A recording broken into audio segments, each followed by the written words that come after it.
여러분 주 좌우 옆분들 진심으로 반갑습니다. 사랑합니다. 주님의 은혜입니다. 인사합니다. 사랑합니다. 반갑습니다. 위층에도요.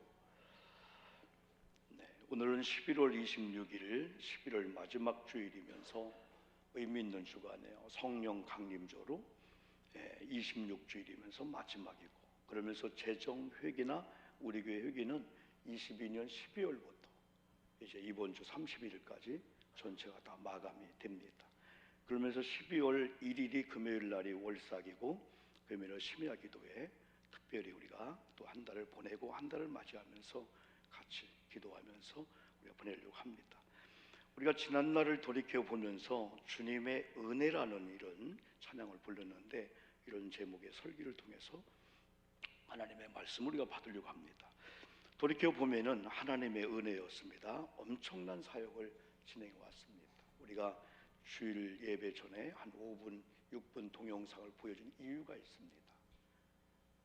다 보이지 않지만은 상상도 못하는 그런 일들이 한 주간마다 이어지는데, 그때마다 참석자가, 헌신자, 희생한 사람이 있다는 거죠. 그냥 돌아가지 않고. 이게 이제 한 달이 되고 1년 되면은 어마어마한 일일 거예요. 여러분, 교회가 크다, 작다, 예산이 많다, 적다 보다 지금은 교회가 얼마나 본질에 가까운 사역을 하느냐. 개척교회일지라도 진짜 아름답게 돌아가는 교회가 있습니다. 전교인들 전체가 다 마찬가지입니다. 여기는 전적인 헌신자들이 있었기에 가능했고, 각종 예배 출석, 새벽 기도회, 수요 예배, 또는 금요 심야 기도회, 다니엘 21일 저녁 기도회, 또는 성경 정독을 7차 동안 30명이 동참했는데 신구약을 7번 읽었다는 거예요. 여러분, 11월까지 여러분 성경을 얼만큼 보셨나요? 그게 저와 여러분의 실력입니다. 직분 중요하죠. 교회 오래무 중요합니다. 그러나 우리가 흉내낼 수 없는 것, 오늘 돌이켜보면 어떤 분은 5독을 한 분이 있습니다. 우리 이문장 원사님은 연세가 되셨는데도 3독을 했습니다. 신구약. 어떤 분은 8독을 한 분이 있습니다. 한 독도 우리가 못했다면은 한 번쯤은 우리가 과연 내가 크리스찬인가, 내가 직분자인가. 우리는 보이지 않는 그런 부분에 있어서 때로는 직분자만큼, 때로는 신자만큼, 성도만큼, 때로는 은혜 받은 것만큼. 성경은 힘대로 하라. 이건 적은데 많이 하라는 게 아니에요. 적은 실력이면 적은 실력에서 최선을 다하는 거. 남들은 많으면 많은 거에서 그래도 적은 사람보다 더 많이 비교하는 게 아니고 그 힘에서 하라 이거죠. 성경의 이 법칙이라고 볼 수가 있습니다. 매주 점심 봉사하는 이런 팀들이 토요일 날 와서 미리 준비하고, 또 9시 예배를 드리고, 또 점심을 지금 준비하는 봉사팀들이 또 1년 동안 수고해 왔어요. 또 매일 따뜻한 봉사하는 이 급식에도 마찬가지고, 매주 한 번 혹은 두 번씩 길거리 전도하면서 많은 장비를 가서 세팅을 하고, 또 부침개를 붙이고 전도를 하고 다시 또 천막을 거드리고, 이 과정이 쉽지는 않아요. 대개 우리 성도님들이 그 일을 하고 있는데, 이런 거룩한 일들이 되었고, 그리고 우리가 예배당 증축이 1년째 여러분 되고 있습니다. 중요한 건 다 했지만은 마무리된 그런 부분 속에서 때는 불편하기도 하고, 또 여러분 또 말하시는 분도 많이 있을 줄 압니다. 그러나 교회가 전혀 손해보지 않고 또 여러모로 계획한 계획대로 나가고 있고, 일을 다 끝나고 우리는 돈이 나가기 때문에 교회가 어떤 건 물린다든지 없습니다. 그러나 이런 업자들이 사정이 있었기 때문에 자기 나름대로는 또 여러분 미안하니까 미안감을 가지고 마무리 잘 하려고 애를 쓰고 있습니다. 사진 하나를 제가 보여주려고 합니다. 우리는 때는 이런 마음을 가지면 어떨까요? 여러분 화면 한번 보시면, 여러분 스페인의 바르셀로나 사그라다 파밀리아 그 예배당이 어마어마한 예배당이래요. 아주 세계의 명소가 됐어요. 그런데 건축 착공이 언제인 줄 아세요? 놀래 준비하세요. 1882년입니다. 2026년도 완공 예정이래요. 그러면 몇 년째 지금 건축을 하고 있는 거예요? 1882년이 여러분 착공을 했대요. 한번 계산해 보는 사람 계산해 봐요. 2026년 완공 예정입니다. 저런 걸 볼 때 대기만성이라는 얘기 있듯이 때는 우리 교회가 여러분들이 어떤 계획한 일이 때는 우리는 단숨에 하기를 원해요. 뭐든지 우리 1년을 돌이켜볼 때 1년이라는 한 점이 지나가지만은 또 우리는 또 2년, 10년, 5년 계속 점이 하나의 선이 되고 선이 면이 되고 면이 입체가 되고 입체가 되면 때는 집이 되고 공간이 되듯이 그럴 거예요. 우리는 저런 일을 볼 때 한 해를 결산해 보면은 그냥 자책하고 나는 안 되나 봐, 나는 부족한가 봐, 도저히도 안 되나 봐 하면서 새로 도전하려고 하는 거예요.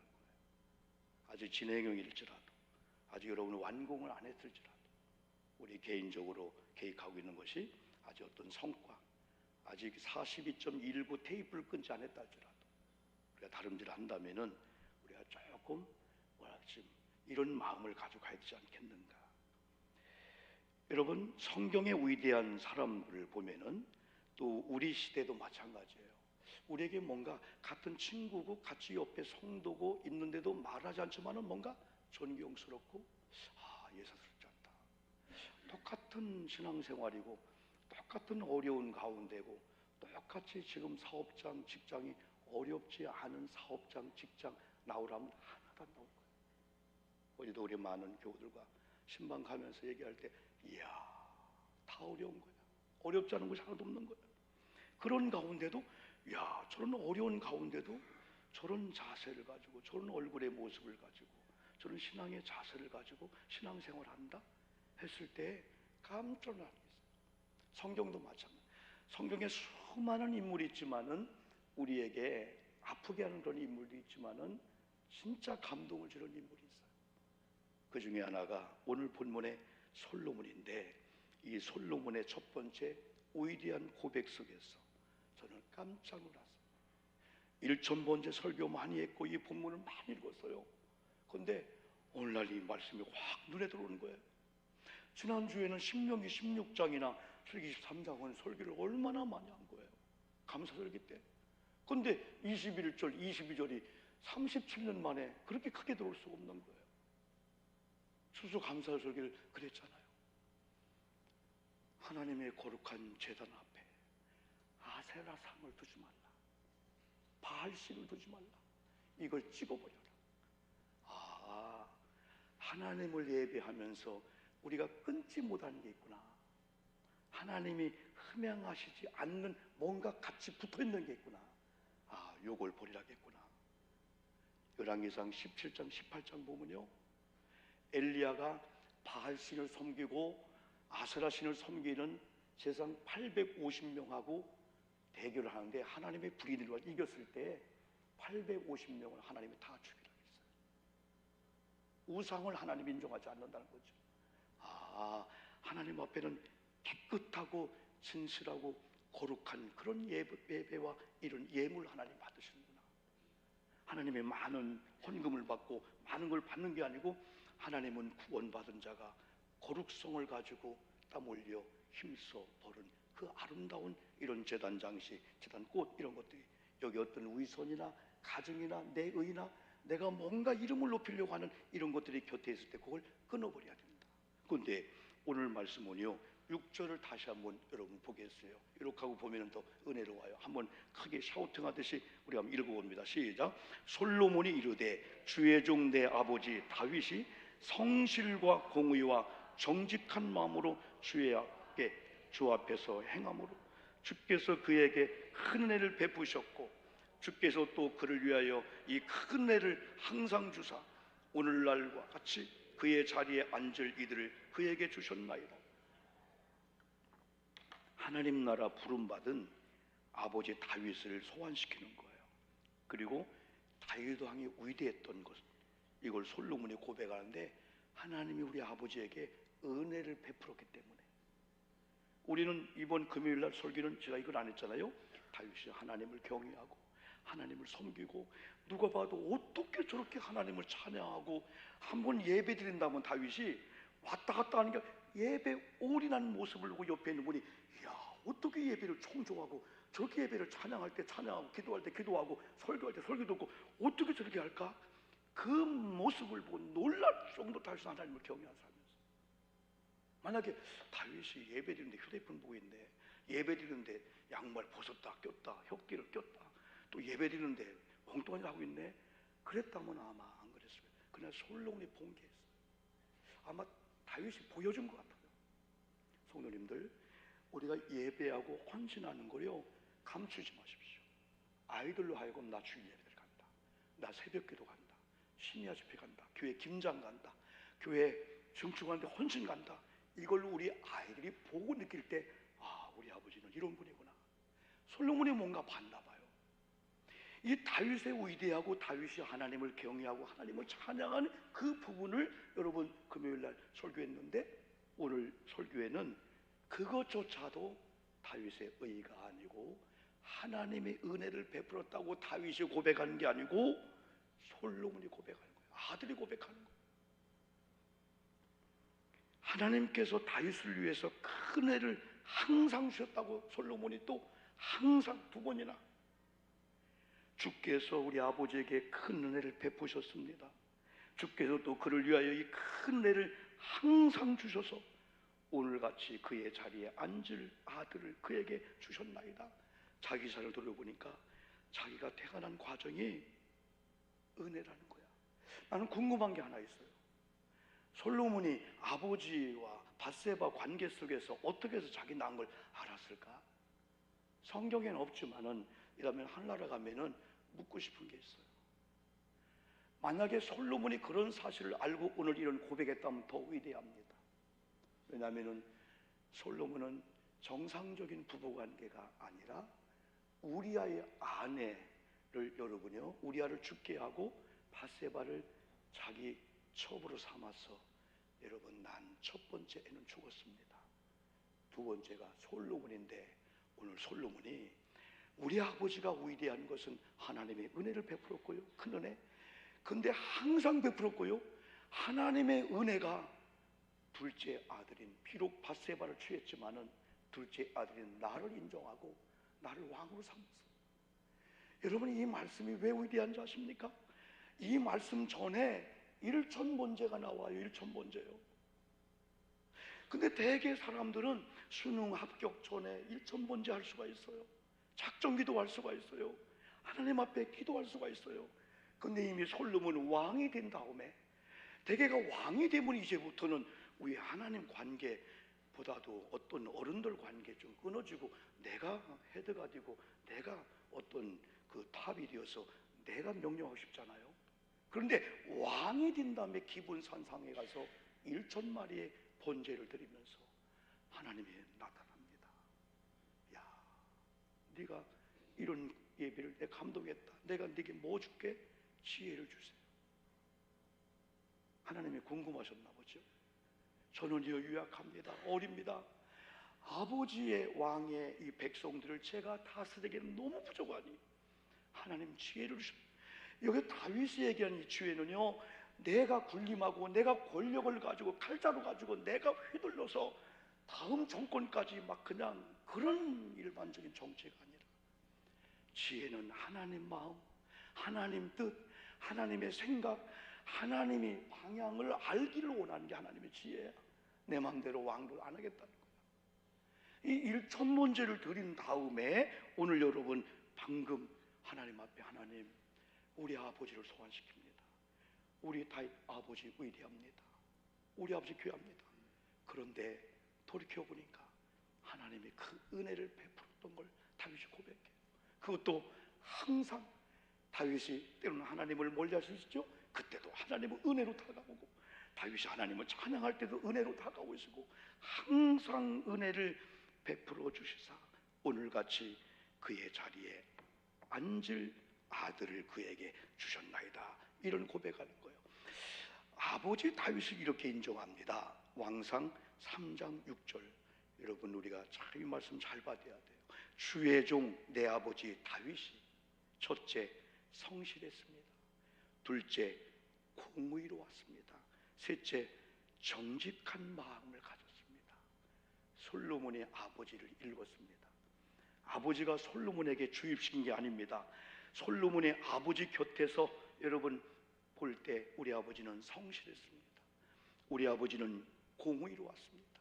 재판관이라면은 뇌물 받고 재판하는 게 아니고 공의의 재판했다는 거죠. 말씀을 법으로 해가지고.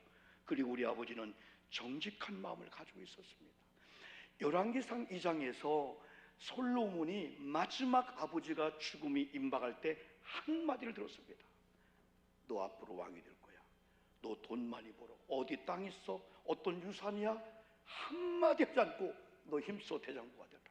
하나님의 율례와 법들을 지켜 행하라. 아버지 다윗이 유언할 때 한마디 하는 게 너는 힘써 대장부가 되라. 그게 뭐냐면 하나님의 말씀을 지켜 행하라.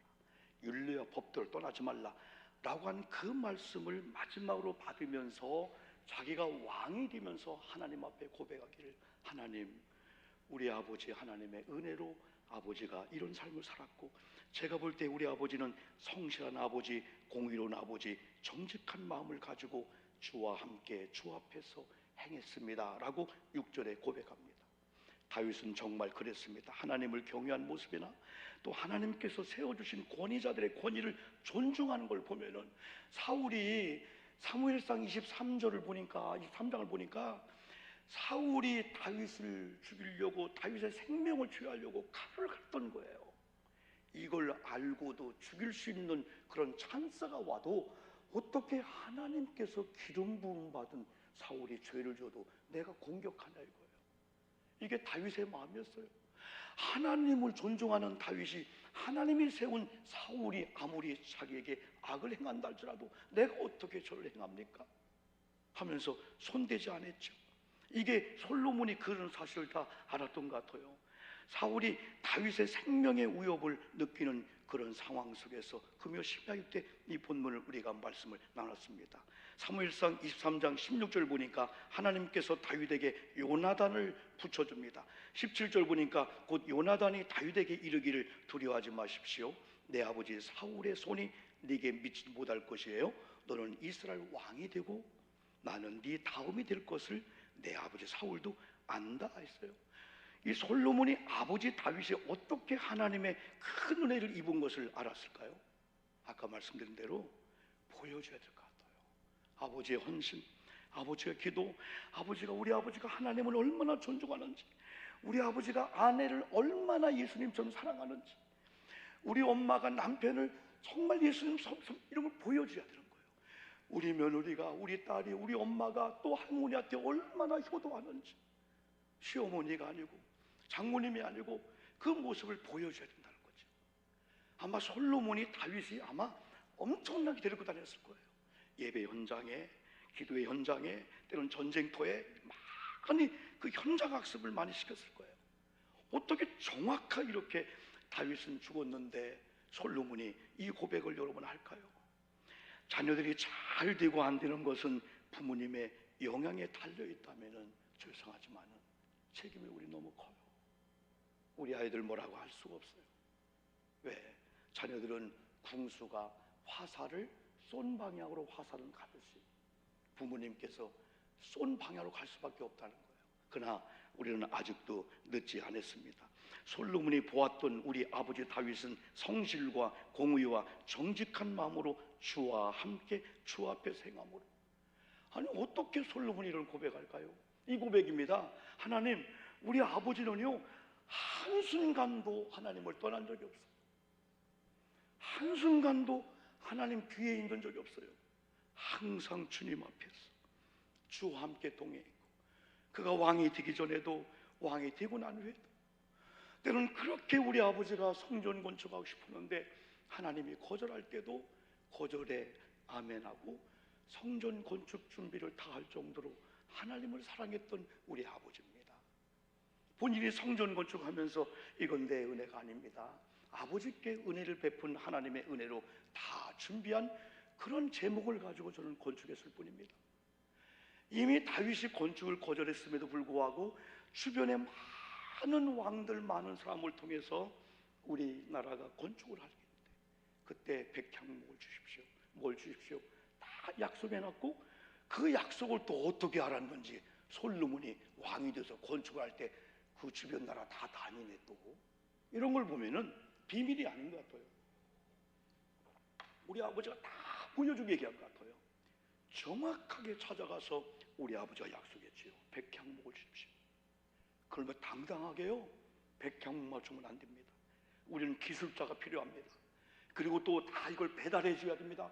그랬더니 그 왕들이 당신의 아버지는 성실했고 정직했고 우리 관계가 좋기 때문에 알았다 하면서 솔로몬에게 아버지, 죽은 아버지와 약속한 것 이상으로 다 공급해 준 거예요. 백향목에다 기술자에다가.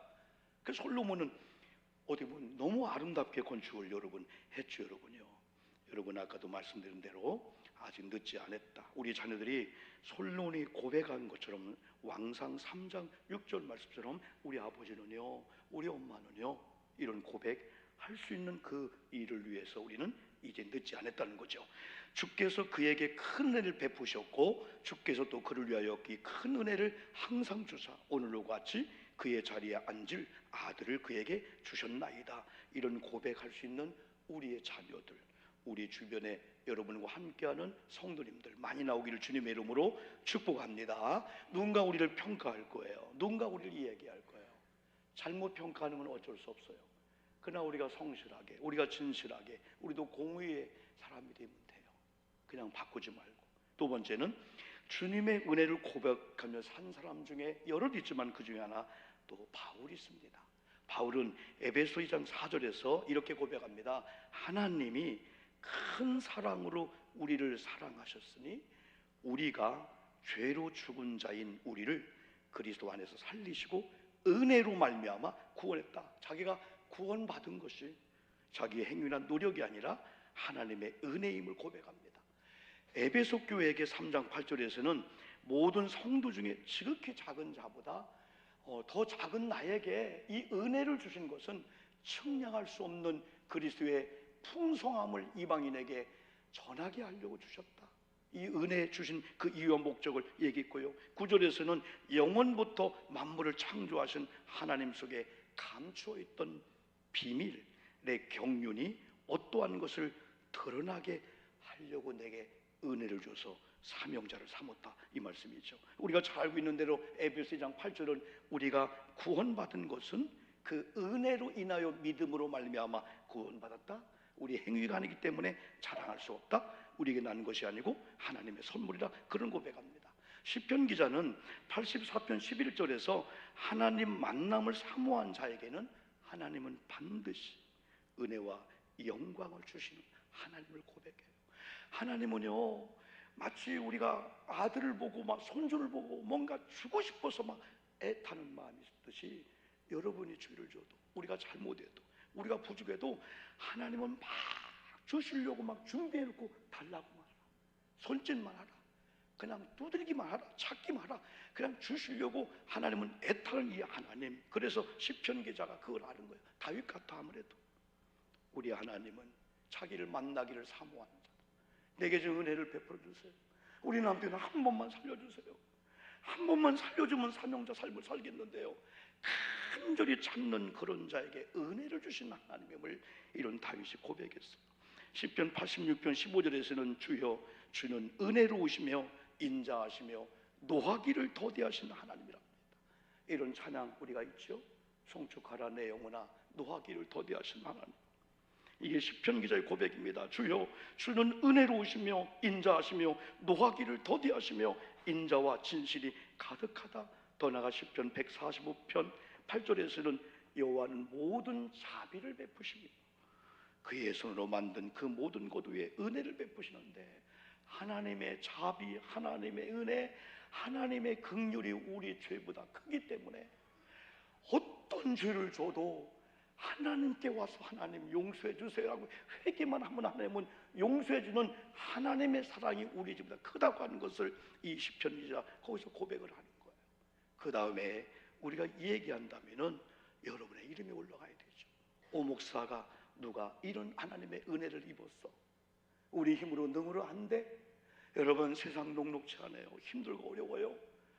이런 때일수록 하나님이 도와줘야 된다. 하나님이 살아계시는데, 살아계신 하나님이 지금도 나와 역사한다고 있는데 나는 왜 문제만 오면은 살아 역사하시는 하나님을 찬양 안 하지? 찬양할 때는 찬양하고 기도할 때는 기도하는데 실제 내게 조그만 문제든 큰 문제가 오면 나는 왜 사람을 찾지? 하나님이 제일 싫어하는 게 사람 찾는 거예요. 부모님 찾는 거예요. 친구 찾는 거예요. 그 나중에 돈 좀 구워줘. 제일 싫어하는 거예요. 자존심 상해도요, 인문주의에 빠지면 안 돼요. 내 사람 없으면 어때요? 교회 외로우면 어때요? 속교가 섞여지면 속도원도 같이 어울리고 선교 어울리는 거지요. 20년 30년 이 사람 떼면 나 목사님 교회 떠납니다. 그럴 필요 없어요. 만나면요, 와, 이런 분이 또 있었네, 신앙 안에서요. 그런데요, 하나님은 그걸 잠깐 하고요, 하나님 앞에 와서요, 하나님, 사람에게는 때로는 비밀이 필요해요. 다 이사야처럼 보여주면 큰일 납니다. 다 얘기하면 안 됩니다. 사람 관계는 반드시 비밀이 있고, 부부관계 이야기나 가정 이야기, 이런 대소사 이야기를 함부로 얘기하면 안 돼요. 나중에 반드시 올무에 걸려요. 그런데 하나님은 버선발 다 뒤집어서, 하나님, 나 이런 자입니다. 나 아픕니다. 문제입니다.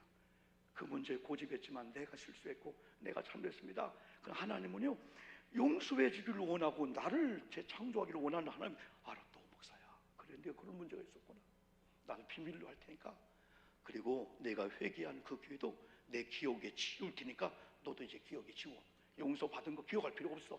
죄책감 가질 필요 없어. 당당하게 살도록. 물론 거기서 사람과의 관계 속에서 지난번 미량처럼, 여러분, 나는 하나님께 가서 용서받았다 하고 있는데 진짜 나한테 피해를 입은 사람 아파하고 있는 거예요. 그 관계 회복해야 되죠. 찾아가서 죄송해요, 내가 잘못했어요. 그때 그분이 괜찮아요, 나도 잘못했어요. 그때 용서가 이제 완성이 여러분 되게 되는 거죠. 마지막으로 오늘 우리들의 고백은 그럼에도 불구하고 주의 은혜다. 아까 찬양 가사처럼 내 평생 살아온 길 되돌아보니 주님의 은혜였다. 지금 살아가는 과정도 주님의 은혜로 살아가고, 삶의 여정을 마친 후 저 천국에 가는 것도 직접 주님의 얼굴을 뵙고 영광스러운 천국의 영원한 삶을 누리는 것, 가서 멸류관을 받을 것인가, 어떤 상을 받을 것인가, 깜짝 놀랄 만한 일들. 아니, 하나님, 예수님, 언제 제가 이런 상을 받으랬어요? 깜짝 놀랄 일을 한번 한번 해보자는 거죠. 그런데 이거조차 우리 힘이나 실력이나 직분이나 이 힘으로 안 된다는 거예요. 이것도 하나님의 은혜가 임해야 되는데, 철야 때는 하나님의 그 역사 가운데 하나님의 그 은혜가, 우리는 노력 안 했고 구하지 안 했고 받을 만한 일을 안 했는데 하나님이 은혜로 주는 게 있지만은 대개 현실 속에서는 조건부적인 하나님의 은혜입니다. 네가 내게 사랑을 베풀고, 네가 나를 가까이 하고, 네가 내게 자비한 몸으로 완전한 모습으로 오면은 나도 너에게 자비하고 깨끗하고 완전 못한, 그러나 네가 내 앞에 사특하게 하면 나도 사특하게 대할 거야. 하나님, 무서운 하나님으로 이런 얘기하죠. 그런 가운데 지금까지 살아온 것도 주님의 은혜다. 많은 교우들이 걱정을 많이 해요. 염려를 많이 해요. 염려하다가도 그래, 어차피 내가 돈이 있다고, 건강하다고, 애들이 잘났다고, 잘 된다고, 아니면 안 됐다고 안 되는 게 아니에요. 지금 가난하도 안 되는 게 아니에요. 여러분이 우리 암병에 걸렸다고 안 되는 게 아니에요. 여러분 넉넉해도 넉넉하지 않아도 해답은 주님의 은혜가, 지금 내가 걸어가고 있는 가운데 주님의 은혜가 임한다면 나는 과거도 주님의 은혜로 살아왔듯이 은혜로 살 거야. 그리고 미래도 걱정할 게 없어요. 저는 철야 때 세 분 이야기를 했는데 너무나 현실감이 있으니까, 지금 이런 시대이기 때문에 당진 감리교회 방두성 목사님은 57년생이신 거예요. 천안 대전의 대성교회를 이쁘게 치고 장로님들하고 여수 목회할 때 모셨을 때, 목사님 몇 장소와 식당 좀 소개해줘 했을 때 그 당시 여수에서 가장 좋은 회정식을 접대해드렸어요. 15,000원. 지금은 막 6만 원, 막 7만 원 가는 건데, 매일 만날 때마다 그 장로님들이나 목사님 그때 너무 맛있었어, 너무 맛있었어, 그런 이유로 해서 계속 교제를 해오셨어요. 동생 목사님 전화 와서 목사님, 형님, 뭔 얘기? 방수석 목사님 한나라 가셨대. 뭔 얘기야? 당진에 3,000명 모이고 5,000평 땅을 사고 건축을 하려고 했고, 국내에 3,000명 모이는 감리교회, 얼마나 아름다워요. 교회가요. 참 좋은 교회예요. 새벽에도 끝나고 집에 들어가다가 심근경색이 오신 거예요. 주변에 큰 병원이 없는데 어떻게 해서 질병원 닥터 헬기가 있어요. 헬기를 띄웠어요. 모시고 나와서 긴급을 했는데 저녁 목요일 날 지난주 7시 30분에 소천 받으신 거예요. 늦었나 늦지 않았나 몰라도 저는 이해가 안 되는 거예요. 하나님, 이건 아닌데요. 그런 다음에 저의 좋은 믿음의 동기가 있어요. 옥천군에서 자동차 하나가 전복됐는데 불이 나서 사람이 죽어서 막 인터넷 뉴스에 나오고 무지 나왔대요. 그래 왠가 했더니 나중에 사촌 동생이라는 거예요. 36살. 아버지가 63세인데 외아들이었대요. 유성의 그 체육회 아마 구에서 하는 것 같아요. 거의 26년인가 몇 년 동안 여러분 그 일을 하면서 얼마나 열심히 이렇게 했나. 29년 근무했다군요. 또 하나, 금요일 날 우리 둘째 딸이 아빠 이럴 수가 있나? 자기가 숙명영혼 할 때 진짜 좋은 이 절친인데 그 아버지가 69세인데 큰아들이 아버지 효도 관광식을 해서 제들 모시고 갔는데 제들 심정지가 갑자기 온 거예요. 이해가 안 된대. 이렇게 건강관리 잘하고 건강 안 돼. 저는 새 소식을 접하면서 저를 생각했고 우리 모두 생각해서 그래, 이런 염려한다고 모두 건강관리하고 먹는 관리하고 다 하지만은 이름에도 불구하고 왜 우리가 두렵고 왜 공황장애가 있고 왜 트라우마가 있고 왜 심장이 두근거리고 왜 무서울까요? 성경은 진리를 알지니 진리가 자유케 했는데 나는 여기 있는 저와 여러분이 이 신앙의 위력, 이 믿음의 그 역사, 믿음의 힘을 좀 한번 증거받으면서 믿음으로 살기를 주의 이름으로 축복합니다. 하나님의 은혜로 살아야 돼. 내일을 어떻게 될지 몰라요. 모레 어떻게 될지 몰라요. 그래서 저는 요즘 기도하면서 우리 덤프 트럭 운전하는 분도 있고 차량 운전하는 개인 택시 하는 분이 있고 하나님 좋은 사람 만나게 도와주세요. 좋은 사람 만나게 도와주세요. 또 음주운전 안 만나게 도와주세요. 보이스피싱 안 만나게 도와주세요. 그런 기도를 요즘 하는 거예요. 교우들 실족하지 않게 하소서. 자동차 가면서 나쁜 사람 만나지 않게 없어서 별의별 사건이 다 있어요. 그것도 우리가 고백할 때 목사님 하나님의 은혜인데요. 그 하나님의 은혜, 이건 그냥 무방비하고 방임하는 게 아닙니다. 이건 절대적인 하나님을 믿는 그 믿음을 가지고 두려워할 수밖에 없는 세상에서 마음의 평강을 가지고 하나님이 보낸 직장, 사업장, 지금의 부부관계 이런 관계 속에서 마치 하나님을 사랑하는 마음을 가지고 살아가며 살다 보니까 우리 속에 신비한 역사를 나는 거예요. 막 부대끼고 막 관계가 깨지고 막 고민하고 엉뚱한 생각하다 보니까 우리가 이상한 그런 현상들이 막 오게 된단 말이죠. 이게 성경의 이 원리라고 여러분 볼 수가 있습니다. 여러분 어떻게 살아야 될까요? 원래 세상은 문제가 많습니다. 문제가 없는 곳이 딱 하나 있다면은 공동묘지나 화장터입니다. 살아있는 사람은 다 문제가 있습니다. 문제를 어쨌든 이기든지 넘든지 우리가 문제를 부딪히면서 문제와 함께 가야 됩니다. 가장 큰 문제가 영적인 문제입니다. 요즘 정신적인 문제도 잘 치료받으면은 조증이나 이런 조현병 다 정상적으로 살 수 있답니다. 인간은 약합니다. 지식인도 경제인도 권세인도 돈이 많은 분들, 운동하는 사람들 갑자기 찾아오는 문제 앞에는 속수무책인 거예요. 아니 저렇게 권위 있고 저렇게 돈이 있고 저렇게 권력 있는 사람들도 막 그 위급한 상황이면 인간의 본연을 돌아가게 되는 거죠. 결국은 우리 모두는 하나님의 은혜로 살아야 된다. 성경은 이렇게 말씀하고 있습니다. 시편 2편 7절입니다. 우리가 어떤 사람일까요? 한번 읽어볼까요? 시작. 내가 여호와의 명령을 전하노라. 여호와께서 내게 이르시되 너는 내 아들이라. 오늘 내가 너를 낳았도다. 아멘 합시다. 아멘.